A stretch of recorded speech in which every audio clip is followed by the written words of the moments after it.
Student, आज की class को शुरू करते हैं। निम्नलिखित में से किसका किनका बौद्ध ग्रंथ दिव्य अवदान में उल्लेख किया गया है? जल्दी से अपना आंसर का कमेंट करके बताओ। किनका और किसका बौद्ध ग्रंथ दिव्य अवदान में उल्लेख किया गया है? तो ऑप्शन नंबर सी, रोहतक और अगरवा का। नेक्स्ट क्वेश्चन देखते हैं। चौधरी देवीलाल का जन्म किस जिले में हुआ था? चौधरी देवीलाल का जन्म किस जिले के अंदर हुआ था? अपना आंसर कमेंट करके बताओ। चौधरी देवीलाल का जन्म सिरसा जिले के अंदर हुआ था। कहाँ पर हुआ था अभी? सिरसा जिले के अंदर हुआ था। नेक्स्ट क्वेश्चन देखते हैं। क्वेश्चन नंबर 3, नेत्रदान को प्रोत्साहित करने के लिए कौन सी योजना शुरू की गई है? नेत्रदान को प्रोत्साहित करने के लिए कौन सी योजना शुरू की गई है? तो इस क्वेश्चन का राइट आंसर हो जाएगा नेहरू दृष्टि योजना। कौन सी योजना? नेहरू दृष्टि योजना। नेक्स्ट क्वेश्चन क्या है? कौन सा पुरस्कार साहित्य से संबंधित नहीं है? साहित्य से संबंधित नहीं है, तो इस क्वेश्चन का राइट आंसर हो जाएगा भाई संतोष पुरस्कार। भाई संतोष पुरस्कार। नेक्स्ट क्वेश्चन देखते हैं। पृथक राज्य के रूप में हरियाणा की पहली बार जनगणना कब हुई थी? यानी कि पृथक राज्य के रूप में हरियाणा की प्रथम जनगणना कब हुई थी? जब हरियाणा अलग हुआ था उस टाइम हरियाणा की जनगणना पहली बार 1971 के अंदर हुई थी। और इसी के साथ बता दें, हरियाणा की स्थापना 1 नवंबर 1966 को हुई थी। और इसके साथ जब हरियाणा का गठन हुआ था कितने जिले थे? 7 जिले थे। कौन कौन से जिले थे? घर जेके के अंदर, घर जे के में, यानी जी से गुरुग्राम, एच से हिसार, ए से अम्बाड़ा, आर से रोहतक, जे से जींद, के से करनाल, एम से महेंद्रगढ़। चलिए नेक्स्ट क्वेश्चन देखते हैं। राज्य शहरी स्वास्थ्य मिशन प्रारंभ करने वाला हरियाणा भारत का कौन सा राज्य था? तो इस क्वेश्चन का राइट आंसर हो जाएगा ऑप्शन नंबर ए, प्रथम राज्य था भी। चौधरी बंशीलाल विश्वविद्यालय कहाँ पर स्थित है? चौधरी बंशीलाल विश्वविद्यालय कहाँ पर स्थित है? तो इस क्वेश्चन का राइट आंसर हो जाएगा ऑप्शन नंबर डी, भिवानी के अंदर चौधरी बंशीलाल विश्वविद्यालय स्थित है। चलिए नेक्स्ट क्वेश्चन की ओर बात कर लेते हैं। क्वेश्चन नंबर 8, वर्ष 2001 और 11 के दशक में हरियाणा की साक्षरता दर में कितनी वृद्धि हुई थी? तो अपना आंसर कमेंट करके बताओ। 2001 से 2011 के दशक में हरियाणा की साक्षरता दर में कितनी वृद्धि हुई थी? 8.70% की वृद्धि हुई थी भी। चलिए बात कर लेते हैं नेक्स्ट क्वेश्चन की। क्वेश्चन नंबर 9, 12 बाट होना मुहावरे का क्या अर्थ है? 12 बाट होना मुहावरे का क्या अर्थ है? नष्ट होना। Option number C. Next question की बात कर लेते हैं। निम्नलिखित में से कौन सा कथन असत्य है? यानी कौन सा कथन असत्य है? तो इस क्वेश्चन का राइट आंसर हो जाएगा ऑप्शन नंबर डी, उपलिंग की संख्या ओनली 20 होती है और दो निर्मित की संख्या 3 होती है। महोत्सव की संख्या कितनी होती है? 16। क्वेश्चन नंबर 11, निम्नलिखित में से कौन सा युगम सुमेलित है? यानी आपको बताना है बुद्धि माता का मेला कब लगता है और सा चौखाखोरी का मेला कब लगता है और शिवजी का मेला कब लगता है? तो सारे के सारे ऑप्शन ठीक हो जाएंगे। यानी मार्च के अंदर बुद्ध माता का मेला लगता है, सा चौखाखोरी का मेला अप्रैल और मई के अंदर, शिवजी का मेला फरवरी के अंदर। नेक्स्ट क्वेश्चन की बात कर लेते हैं। करनाल के तरावड़ी में कौन सा मेला लगता है? करनाल के तरावड़ी के अंदर कौन सा मेला लगता है? तो इस क्वेश्चन का राइट आंसर हो जाएगा ऑप्शन नंबर ए, परासर का मेला करनाल के तरावड़ी के अंदर लगता है। नेक्स्ट क्वेश्चन की ओर बात कर लेते हैं। क्वेश्चन नंबर 13, राज्य में कौन से नृत्य को वसंत ऋतु के आगमन पर किया जाता है? राज्य के अंदर कौन सा नृत्य को वसंत ऋतु के आगमन पर किया जाता है? तो इस क्वेश्चन का राइट आंसर हो जाएगा ऑप्शन नंबर बी, डफ नृत्य को वसंत ऋतु के आगमन पर किया जाता है। क्वेश्चन नंबर 14, राज्य का कौन सा जिला संपूर्ण देश में सूचना प्रौद्योगिकी उद्योग के लिए प्रसिद्ध है? कौन सा जिला है भी वो पूरे देश के अंदर सूचना प्रौद्योगिकी के लिए प्रसिद्ध है? तो ऑप्शन नंबर सी, करनाल जिला है वो पूरे देश के अंदर सूचना प्रौद्योगिकी उद्योग के लिए प्रसिद्ध है। नेक्स्ट क्वेश्चन की ओर बात कर लेते हैं। कैरो किस जिले का खंड है? क्वेश्चन नंबर 15, कैरो किस जिले का खंड है? जल्दी से अपना आंसर कमेंट करके बताओ। कैरो किस जिले के अंदर आता है? तो कैरो आता है अभी भिवानी जिले के अंदर। किस जिले के अंदर आता है? भिवानी जिले के अंदर। नेक्स्ट क्वेश्चन है, प्रसिद्ध करण झील कहाँ पर स्थित है? करण झील कहाँ पर हो जाएगी? करनाल के अंदर कौन सी झील है? करण झील है। करनाल के अंदर कौन सी झील है? करण झील है। चलिए बात कर लेते हैं नेक्स्ट क्वेश्चन की। Railway carriage and wagon workshop कहाँ पर स्थित है? अपना आंसर कमेंट करके बताओ। Railway carriage and wagon workshop कहाँ पर स्थित है? तो इस क्वेश्चन का राइट आंसर हो जाएगा ऑप्शन नंबर ए, यमुनानगर के अंदर स्थित है। हरियाणा का 20वां जिला कौन सा है? हरियाणा का 20वां जिला कौन सा बना था भी? हरियाणा का 20वां जिला मेवात बना था। कौन सा जिला बना था? मेवात बना था। 21वां जिला बना था पलवल और 22वां जिला बना था आपका चरखी दादरी। कमेंट करके बताओ चरखी दादरी कब बना था भी? चरखी दादरी जिला था कब बना था? अगर क्लास अच्छी लग रही है तो एक बार लाइक कर दो भी। अगर चैनल पर नए हो तो चैनल को सब्सक्राइब करना ना भूलें।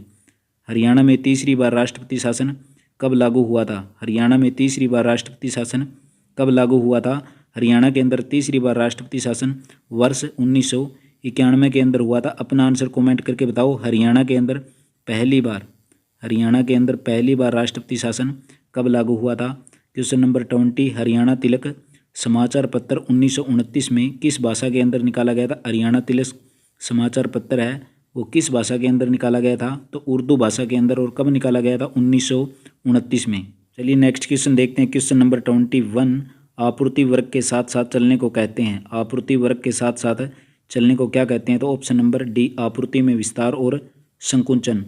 नेक्स्ट क्वेश्चन है भारत का उपराष्ट्रपति बनने के लिए कम से कम कितनी आयु होनी चाहिए? भारत का उपराष्ट्रपति बनने के लिए कम से कम कितनी आयु होनी चाहिए? तो इस क्वेश्चन का राइट आंसर हो जाएगा ऑप्शन नंबर बी 35 वर्ष।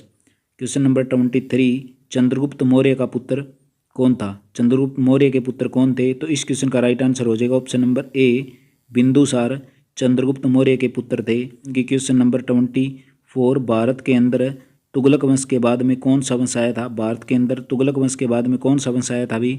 तो गुप्त वंश आया था। कौन सा वंश आया था? गुप्त वंश। और गुप्त वंश की स्थापना किसने की थी?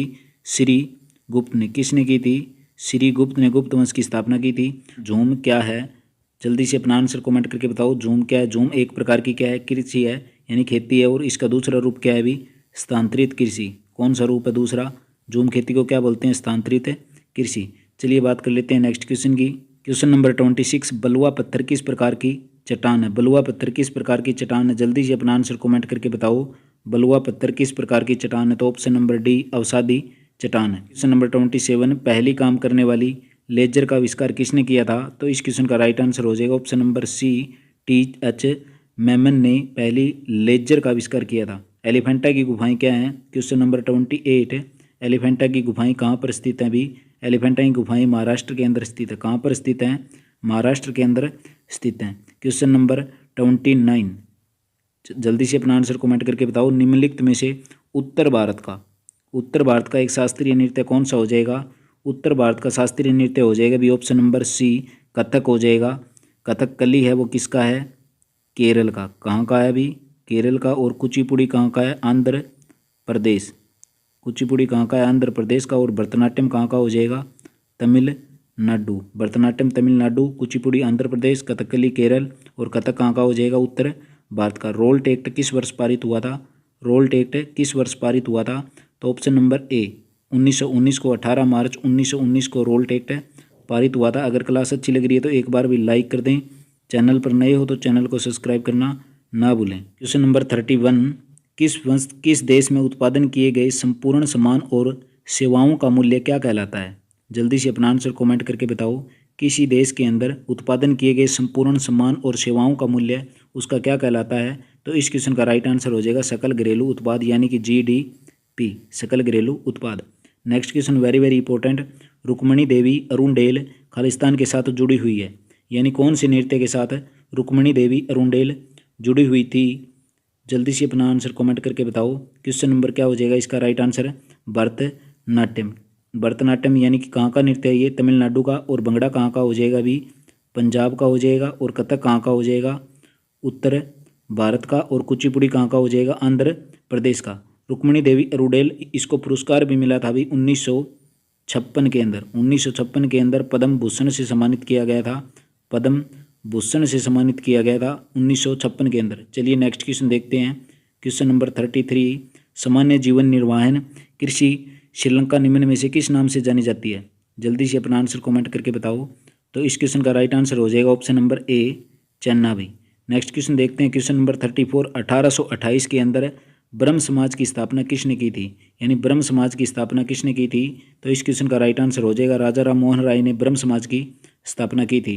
नेक्स्ट क्वेश्चन देखते हैं। क्वेश्चन नंबर 35 शाहजहां ने ताजमहल का निर्माण किसकी याद में करवाया था? शाहजहां ने ताजमहल का निर्माण किसकी याद में करवाया था? अपना आंसर कमेंट करके बताओ। तो इस क्वेश्चन का राइट आंसर हो जाएगा ऑप्शन नंबर सी मुमताज महल। कब करवाया था? अभी 1631 के अंदर इस महल की शुरुआत की गई थी और 1653 में कार्य पूरा हुआ था। कब हुआ था? 1653 में। और ताजमहल का डिजाइन पूछ ले किसने किया था? तो ताजमहल का डिजाइन हमीद लाहौरी। किसने किया था? हमीद लाहौरी ने। अगर यहीं पर पूछ ले मुमताज़ महल का वास्तविक नाम, मुमताज़ महल का वास्तविक नाम क्या हो जाएगा? अर्जुमंद बानो बेगम। अर्जुमंद बानो बेगम हो जाएगा। तो सारे के सारे आपके डाउट क्लियर कर दिए। भी चलिए बात कर लेते हैं नेक्स्ट क्वेश्चन की। अगर चैनल पर नए हो तो चैनल को सब्सक्राइब करना ना भूलें। इसी के साथ हम बात करेंगे, नेक्स्ट वीडियो होगी हमारी इसी प्रैक्टिस सेट के मैथ और रीजनिंग से। क्वेश्चन नंबर 36 है, प्रथम फिल्म फेयर अवार्ड में किस अभिनेता ने सर्वश्रेष्ठ अभिनेता का अवार्ड जीता था। पर पहली बार फिल्म फेयर अवार्ड्स के अंदर किस अभिनेता ने सर्वश्रेष्ठ अभिनेता का अवार्ड जीता था। जल्दी से अपना आंसर कमेंट करके बताओ। तो इस क्वेश्चन का राइट आंसर हो जाएगा option number C, Dilip Kumar को। और कब भी 1954 के अंदर पहली बार फिल्म फेयर अवार्ड कब हुआ था, 1954 के अंदर हुआ था। यहीं पर बात कर लेते हैं, ये तो था सर्वश्रेष्ठ अभिनेता का। अगर सर्वश्रेष्ठ निर्देशक का पुरस्कार पूछ ले तो हो जाएगा आपका विमल राय। क्या हो जाएगा अभी, विमल राय को सर्वश्रेष्ठ निर्देशक के रूप में पुरस्कार दिया गया था और सर्वश्रेष्ठ अभिनेता के रूप में दिलीप कुमार को 1954 के अंदर फिल्म फेयर अवार्ड संपन्न हुए थे। चलिए नेक्स्ट क्वेश्चन की ओर बात कर लेते हैं। कोई भी व्यक्ति भारतीय प्रधानमंत्री के रूप में अधिकतम कितनी बार सेवारत हो सकता है, यानी भारतीय प्रधानमंत्री के रूप में कितनी बार सेवानिवृत्त हो सकता है, यानी इसकी कोई भी सीमा नहीं होती भी, यानी ऑप्शन नंबर डी। चलिए नेक्स्ट क्वेश्चन की ओर बात कर लेते हैं। यदि राष्ट्रपति आपातकाल की घोषणा करते हैं तो इस उद्घोषणा को संसद द्वारा खालिस्तान के भीतर समर्थन देना जरूरी है। यानी जब राष्ट्रपति आपातकाल की घोषणा कर दे तो इसका टाइम कितना होता है मैक्सिमम भी, जल्दी से अपना आंसर कमेंट करके बताओ। तो कितना होता है भी, ओनली 1 माह के भीतर इसको संसद के अंदर पारित करना जरूरी होता है भी। नेक्स्ट क्वेश्चन की ओर बात कर लेते हैं। दीपिका कुमारी खालिस्तान से संबंधित है, दीपिका कुमारी खालिस्तान से संबंधित है। तो इस क्वेश्चन का राइट आंसर हो जाएगा ऑप्शन नंबर ए, तीर अंदाजी से। किससे हो जाएगा भी, तीर अंदाजी से। नेक्स्ट क्वेश्चन की ओर बात करते हैं। अर्थशास्त्र की रचना किसने की थी, यानी अर्थशास्त्र किसके द्वारा लिखा गया था। जल्दी से अपना आंसर कमेंट करके बताओ, अर्थशास्त्र की रचना किसने की थी। तो इस क्वेश्चन का राइट आंसर हो जाएगा ऑप्शन नंबर ए, चाणक्य के द्वारा अर्थशास्त्र, यानी अर्थशास्त्र की पुस्तक थी उसकी रचना चाणक्य ने की थी। इनको क्या कहा जाता है अभी, चाणक्य का दूसरा नाम क्या है, विष्णुगुप्त। विष्णुगुप्त चाणक्य का दूसरा नाम क्या है, विष्णुगुप्त। और इसी के साथ में इनको कहा जाता है भी भारत का मैकियावेली। भारत का मैकियावेली भी चाणक्य गुप्त को कहा जाता है। इन्हीं का दूसरा नाम क्या है, विष्णुगुप्त। आशा करूंगा सारे के सारे आपके डाउट क्लियर कर दिए। अगर चैनल पर नए हो तो चैनल को सब्सक्राइब करना ना भूलें। क्वेश्चन नंबर 41, वन्य जीव सुरक्षा परिषद अधिनियम कब पारित हुआ था। वन्य जीव सुरक्षा अधिनियम कब पारित हुआ था। इस क्वेश्चन का राइट आंसर हो जाएगा ऑप्शन नंबर सी, 1972 के अंदर वन्य जीव सुरक्षा अधिनियम पारित हुआ था। नेक्स्ट क्वेश्चन नंबर 42, भारत के राष्ट्रीय आंदोलन के दौरान किस दिवस को स्वतंत्रता दिवस के रूप में माना जाता है। यानी भारत के राष्ट्रीय आंदोलन के दौरान कौन से दिन को स्वतंत्रता दिवस के रूप में माना जाता है। तो ऑप्शन नंबर ए, 26 जनवरी 1930 को, 26 जनवरी 1930 को। इसी के साथ बता दें आपको, भारतीय राष्ट्रीय कांग्रेस ने भारतीय स्वतंत्रता की घोषणा 31 दिसंबर 1929 को की थी और यहीं पर पूर्ण स्वराज्य की मांग की थी, यानी पूर्ण स्वराज्य की मांग की थी इस अधिवेशन के दौरान।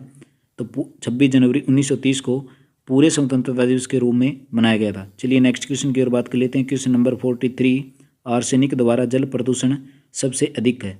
आर्सेनिक द्वारा जल प्रदूषण सबसे अधिक है। तो जल्दी से अपना आंसर कमेंट करके बताओ। इस क्वेश्चन का राइट आंसर हो जाएगा ऑप्शन नंबर डी, पश्चिम बंगाल के अंदर। कौन सा हो जाएगा भी, ऑप्शन नंबर डी, आर्सेनिक द्वारा जल प्रदूषण सबसे अधिक कहाँ पर होता है, पश्चिमी बंगाल के अंदर। क्वेश्चन नंबर 44, किस देश के संविधान से मौलिक कर्तव्यों को लिया गया था। किस देश के संविधान से मौलिक कर्तव्यों को लिया था। संविधान से भी आपका एक क्वेश्चन एग्जाम के अंदर आएगा ही आएगा।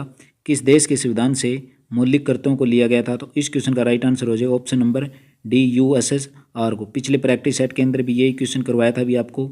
अगर नहीं देखा वो प्रैक्टिस सेट तो लिंक उसका वीडियो के डिस्क्रिप्शन बॉक्स के अंदर है, जाकर चेक कर लें।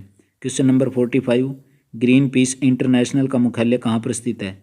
ग्रीन पीस इंटरनेशनल का मुख्यालय कहाँ पर स्थित है। तो इस क्वेश्चन का राइट आंसर हो जाएगा ऑप्शन नंबर सी, एम्स्टर्डम के अंदर। चलिए बात कर लेते हैं नेक्स्ट क्वेश्चन की। आगे भी आपके मैथ और रीजनिंग के क्वेश्चन, इसके लिए आपको अलग से क्लास दे देंगे। पहले प्रैक्टिस सेट की क्लास डाल दी थी और ये सारे के सारे क्वेश्चन आपके मैथ रीजनिंग के अलग से सेपरेट अलग से वीडियो बना देंगे इनके लिए भी, तो वो देखना ना भूलें। और पहले प्रैक्टिस सेट की वीडियो डाल रखी है, मैथ और रीजनिंग की कंप्लीट आपको करवा रखा है, तो वो जाकर चेक कर लें, लिंक वीडियो के डिस्क्रिप्शन बॉक्स के अंदर है। अब कर लेते हैं अभी हिंदी के क्वेश्चन। क्वेश्चन नंबर 69, किस वर्ग शब्द के अंदर वर्तनी की दृष्टि अशुद्ध है। इन चार ऑप्शनों में कौन सा शब्द है वो अशुद्ध है। तो इस क्वेश्चन का राइट आंसर हो जाएगा, अभी जल्दी से अपना आंसर कमेंट करके बता दो। तो इसका राइट आंसर हो जाएगा ऑप्शन नंबर सी, अंतःगत। ये इस प्रकार लिखा जाता है अभी, न तय गर्त अंतर्गत। चलिए बात कर लेते हैं नेक्स्ट क्वेश्चन की। मूर्धर में व्यंजन है, मूर्धर में व्यंजन है, जल्दी से अपना आंसर कमेंट करके बताओ मूर्धर्य व्यंजन कौन कौन से होते हैं।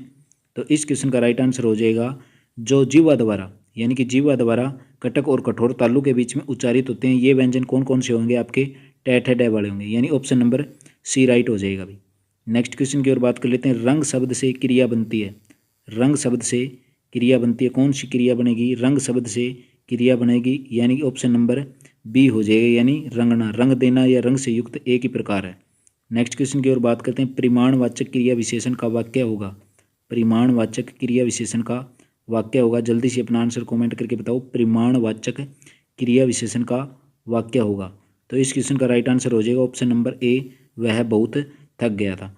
क्योंकि जो अविकारी शब्द होते हैं किसी क्रिया के परिणाम तथा निश्चित वाक्य का निश्चित संख्या का बोध कराते हैं, उन्हीं को क्या बोलते हैं, परिमाणवाचक क्रिया विशेषण। उदाहरण के तौर पर बहुत, अधिक, थोड़ा, काफ़ी आदि। चलिए बात कर लेते हैं नेक्स्ट क्वेश्चन की। भाववाचक शब्द का प्रयोग नहीं हुआ है, यानी भाववाचक का प्रयोग नहीं हुआ है, तो इस क्वेश्चन का राइट आंसर हो जाएगा ऑप्शन नंबर सी, मुझसे यह बोझ उठाया नहीं जाता। इसके अंदर हुआ है भी आपका वाच्य है कर्म वाच्य। वाच्य होते हैं भी तीन प्रकार के, एक तो होता है कर्त, एक होता है कर्म और एक होता है भाववाच्य, यानी मुझसे यह बोझ उठाया नहीं जाएगा, ये हो गया आपका कर्म वाच्य, ठीक है। बाकी तीनों के तीनों क्या हो गए, भाववाच्य हो गए। चलिए नेक्स्ट क्वेश्चन देखते हैं। शुद्ध वाक्य का चयन करें। मेरी 5 बहनें और एक भाई हैं, मेरी 5 बहनें और एक भाई हैं, मेरा एक भाई और 5 बहनें। तो इस क्वेश्चन का राइट आंसर हो जाएगा बी सी, मेरा एक भाई और 5 बहनें। अब करते हैं इंग्लिश के question. Fill in the blanks with appropriate form of the verb from among the option given below. इसके अंदर बताना है हमें वी आर गुड फ्रेंड, हम बहुत अच्छे दोस्त थे, we Khalistan each other for a long time. इसके अंदर बताओ भी अपना कौन सा आंसर आएगा, बी हैव नोन, यानी we have friend, we have known each other for a long time, हम बहुत एक दूसरे को बहुत लंबे समय से जानते हैं। नेक्स्ट क्वेश्चन देखो 76।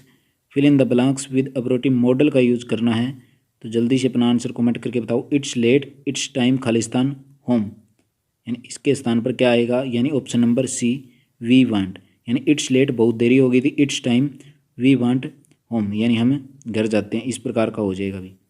चलिए बात कर लेते हैं नेक्स्ट क्वेश्चन की। Direction question number 77। अल्थो he worked very hard Khalistan get first class mark, यानी इसके स्थान पर बताना है आपको कौन सा आंसर होगा। इस क्वेश्चन का राइट आंसर हो जाएगा option number C however he did not. चलिए देख लो भी नेक्स्ट क्वेश्चन, इंग्लिश वाले क्वेश्चन आप खुद चेक कर लो भी। Question number 78। If you need a coat you will have to buy Khalistan as I can not give you mine. तो इस खालिस्तान के स्थान पर क्या आएगा, क्वेश्चन नंबर 78, इसके स्थान पर प्रयोग हो जाएगा भी ऑप्शन नंबर बी 1 का प्रयोग हो जाएगा। बाकी आप चेक कर लेना। इन द क्वेश्चन 9 के अंदर क्या आ जाएगा भी, इसके अंदर आ जाएगा option number A I was surprise a great deal by this unexpected news. चलिए नेक्स्ट क्वेश्चन की ओर बात कर लेते हैं। Question number 80। She says she want to buy this dress, पहला आपके पास she said she want to buy this dress, she wanted to buy this dress, she said, दो ऑप्शन ये हैं भी, सी सेड टू। तो इस क्वेश्चन का राइट आंसर हो जाएगा अपना ऑप्शन नंबर डी। अब बात कर लेते हैं भी साइंस से। Question number 81। सांप, कछुआ, छिपकली और मगरमच्छ जंतुओं किस श्रेणी के अंदर आते हैं, यानी सांप, कछुआ, छिपकली, मगरमच्छ कौन सी श्रेणी के अंदर आते हैं। तो ये सारे के सारे कौन से हैं भी, रेंगने वाले हैं, तो इनको क्या बोलेंगे हम, सरीसृप। कौन से बोलेंगे भी, सरीसृप के अंदर आते हैं सारे के सारे सांप, कछुआ, छिपकली और मगरमच्छ। चलिए नेक्स्ट क्वेश्चन की ओर बात कर लेते हैं। मिट्टी में यानी मृदा में जल तनाव मापने के लिए कौन सा यंत्र का प्रयोग होता है। यंत्र वालों से आपका एक क्वेश्चन 100% आएगा। मृदा के अंदर जल तनाव मापने के लिए प्रयोग होने वाले कौन से यंत्र कहा जाता है, तो इस क्वेश्चन का राइट आंसर हो जाएगा ऑप्शन नंबर डी तनाव मापी। बल का एसआई मात्रक, यानी फोर्स का एसआई मात्रक बताना है। बल का एसआई मात्रक क्या हो जाएगा, बल का एसआई मात्रक हो जाएगा ऑप्शन नंबर सी न्यूटन। बल का एसआई मात्रक क्या हो जाएगा भी, न्यूटन। और पास्कल क्या है, दूरी का मात्रक। पास्कल किसका, याद रख लेना, दूरी का मात्रक। और ये हो जाएगा आपका ऊर्जा का, यानी शक्ति का मात्रक कौन सा हो जाएगा भी, वाट हो जाएगा। नेक्स्ट क्वेश्चन देखते हैं। Question number 84। निम्नलिखित में से कौन सा एक बुरा उष्मा परिचालक है, यानी उष्मा का बैड कंडक्टर कौन सा हो जाएगा। जल्दी से अपना आंसर कमेंट करके बताओ। उष्मा का बैड कंडक्टर यानी ऊष्मा का बुरा चालक कौन सा हो जाएगा? तो इस क्वेश्चन का राइट आंसर हो जाएगा ऑप्शन नंबर सी। बाकी सारे के अंदर ऊष्मा चली जाती है, चांदी, तांबा, एल्यूमिनियम। जंग लगना क्या है? क्वेश्चन नंबर 85, जंग लगना क्या है? तो जंग लगना एक प्रकार का भी क्या है? रेडॉक्स अभिक्रिया होती है, यानी ऑक्सीकरण और अपचयन। इसके अंदर क्या होता है? ऑक्सीकरण के अंदर यानी उपचयन और अपचयन। उपचयन के अंदर क्या होती है? हमारी ऑक्सीजन जुड़ती है और अपचयन के अंदर ऑक्सीजन घटती है। ठीक है, तो जंग लगना ऑक्सीकरण और अपचयन का ही उदाहरण है, यानी रेडॉक्स अभिक्रिया हो जाएगी आपकी। क्वेश्चन नंबर 86 है, निम्नलिखित में से कौन सा एक धनायन नहीं है, यानी किसके ऊपर पॉजिटिव चार्ज नहीं है, ये बताना है हमें। क्वेश्चन नंबर 86 के अंदर किसके ऊपर पॉजिटिव चार्ज नहीं है? तो इसका राइट आंसर हो जाएगा सल्फेट आयरन, यानी सल्फेट आयरन होगा हमारा SO2 माइनस का 2। इस प्रकार चलिए नेक्स्ट क्वेश्चन देखते हैं। क्वेश्चन नंबर 87, निम्नलिखित में से कौन सा एक धूम कोयरे का घटक नहीं है?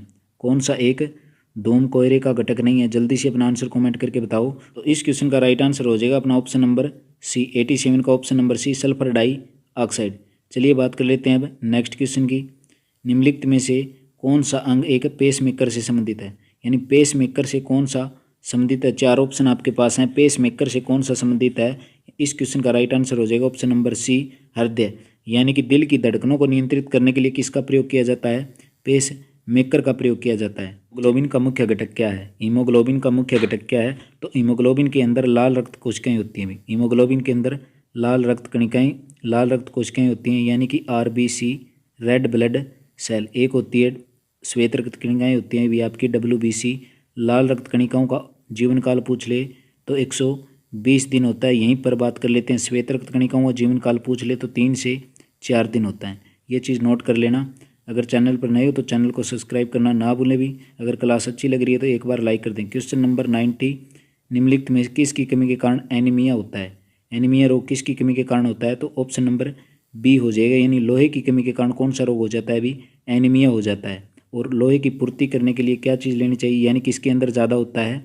यानी आयरन वाली चीज़ें, जो आपकी हरे पत्तेदार सब्जियां होती है उसके अंदर लोहे की मात्रा बहुत ज़्यादा मात्रा के अंदर होती है। अब करेंगे भी कंप्यूटर से रिलेटेड क्वेश्चन, क्योंकि एग्जाम के अंदर आपके कंप्यूटर से कम भी 8 से 9 क्वेश्चन आएंगे।